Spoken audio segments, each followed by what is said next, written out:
and there's two angles to this as well, but Neil's got a lot of really cool data, really cool charts.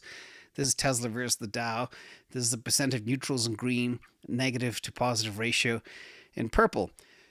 But neutral act as negatives, and if there are less neutrals in a given day whose additional points of data would have migrated either to the positive or negative group. And if a headline is not neutral, most of the time it's negative, and that would be in that group.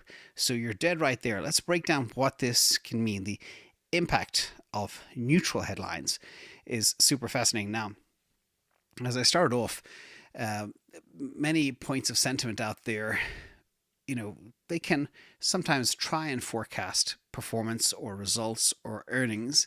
But the key thing is sometimes the markets may underreact to news content with neutral headlines, not always causing a negative market response or even a positive one. And market responds strongly and negatively to very bad macro news. That's important. And a lot of the macro news we get sometimes is actually false. They'll say we had a really good jobs report. Then 12 weeks later, they'll revise it down, etc. So it can be confusing and misleading. But I think that's actually a scheme by governments to help keep a lid on things. But the key thing here is neutral headlines are also boring, and therefore there's a lack of excitement, and therefore that can cause things like stocks and assets to drift downwards. And that's exactly what's happening.